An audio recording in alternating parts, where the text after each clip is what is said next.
Give an update on the casino robbery that happened yesterday morning. At 9:15, we had two guys that ended up robbing the Burnside Game Place or casino near Burnside and Western. Our first suspect entered the casino. It was around 9:15. He had a backpack with him. The employees or the business has a policy to not allow backpacks in there, so the employer reminded him that he needed to leave his backpack by the door. That first person then went and either played a machine or pretended to play a machine. A couple of minutes after that, the second suspect came in the door and he had a handgun. He pointed it at the clerk. They wanted cash. The first suspect then went and actually retrieved the cash. Once they had it, they left. Now, as they walked out, they apparently forgot that they had the backpack over by the door, and so they left that behind. We had a witness that saw them leave in a vehicle. They were able to get a description of that, and we had a business in the area that was able to capture that on their surveillance. And so those things put together, we had a pretty good description of the car.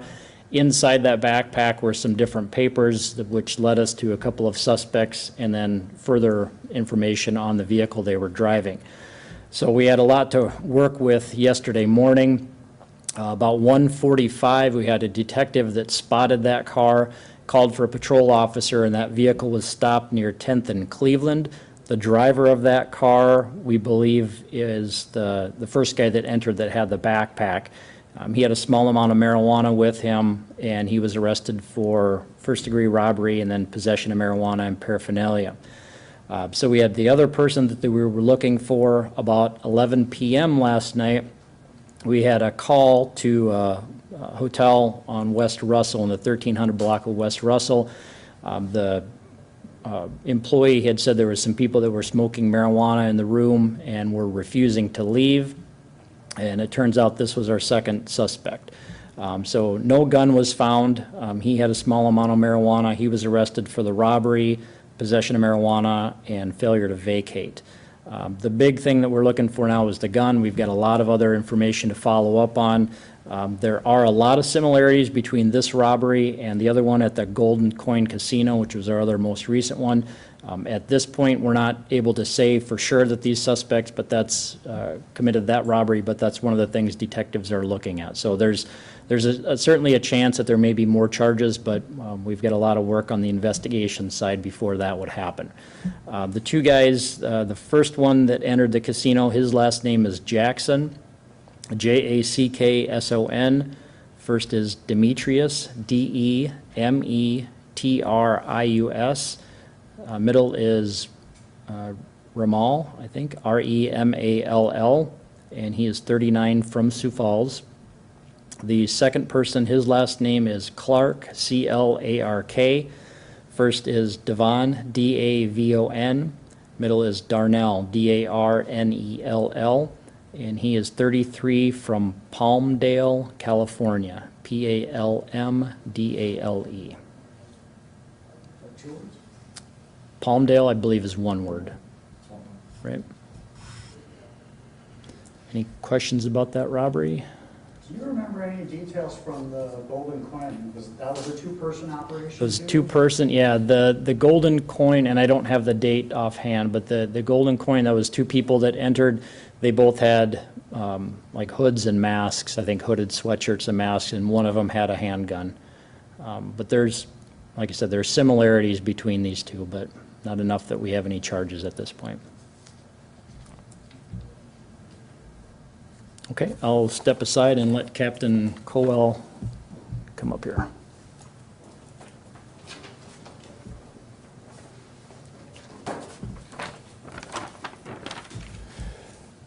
Morning, everybody. Captain Mike Colwell. I'm here to give an update to an incident from the downtown Holiday Inn from June 21st of this year. Take you back to that incident a little bit. Basically, officers were dispatched to that location at about 3 a.m. for a disorderly subjects call where a hotel staff member had been assaulted by some individuals who had been in a hotel room. As officers arrived, the individuals were fleeing from a parking garage that's located to the north side of the hotel. Officers attempted to stop that vehicle, and in that attempt to stop the vehicle, an officer was pulled alongside of the vehicle, and the vehicle was eventually forced to stop when it was blocked in by another vehicle. At that time, officers forcefully removed the driver of the vehicle and took that subject to the ground where the defendant was handcuffed. That incident, like the chief said, with all use of force incidents, is investigated fully by our department. During our review of that incident, it was reviewed by the officer's chain of command. It was also looked at by our defensive tactics instructors, and also the incident was reviewed by our internal affairs section. During that review process, we also received a formal complaint from a citizen in regards to that use of force. Because of that formal complaint, the chief thought it was important to reach out to the South Dakota DCI to have an outside review conducted as well. We now have the results and the findings of all of those reviews, and the officer's actions in regards to that use of force were all deemed to be reasonable based on the circumstances that he was encountering that night and the resistance that he was receiving. So based on those reviews and the findings, his use of force was deemed to be appropriate within department policy and following state and federal laws. You know, anytime you see videos on social media, it's concerning to us as well as I'm sure it was to members of the community. However, a lot of times those videos only contain short bursts of what actually occurred. So it's just important that, you know, we're afforded by the community the time to go through and review all of the video that was available to us through either body cams or car footage and all of the officers' reports who are on scene. And sometimes that takes an extended period of time. So we just appreciate the community affording us that opportunity to make sure that we're reviewing that incident and making sure that it's a quality incident and what the community expects of us. Will the police department be releasing any further footage to detail the scope of the incident? We will not be releasing the video footage. The video footage is just like police reports. It's protected under state law, and we haven't released video footage or police reports in the past, and we just won't be releasing them on this incident either. I don't remember, was the officer hurt that was dragged, or how did? The officer was not injured during the incident.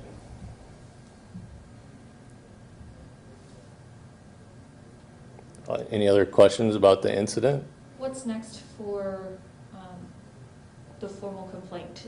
Now that DC So the formal complaint has been unfounded by our department. We have advised the complainant of that, and all of the complaints that the department receives are posted on the department's website. So any community member that wanted to see what type of complaints the department receives and what the outcomes of those are could go on the siouxfalls.org and can actually read those complaints that we received and what the outcome of those investigations are. And they usually contain like a small synopsis of what occurred. As far as the individuals that were involved with the assaults, all of their court cases are still pending, so there's not a lot that we can say about that because that's still going on in the court process. Like you're saying, the use of force was justified because what the defendant's actions was trying to flee so desperately.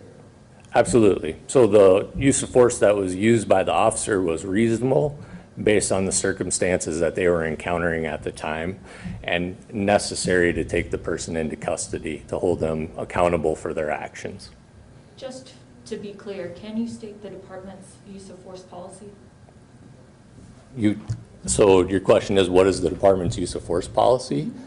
I believe that the use of force policy is available online. So if people want to go online and actually read the entire policy, they can. Just an overview of the use of force policy would be we're like other police departments. We follow the reasonableness standard that was laid down by the courts through Graham and Connor, but the use of force is a continuum. Officers are allowed to start at the bottom or the top or the middle, whatever is appropriate for the situation that they're encountering at the time. Any other questions? All right, thank you.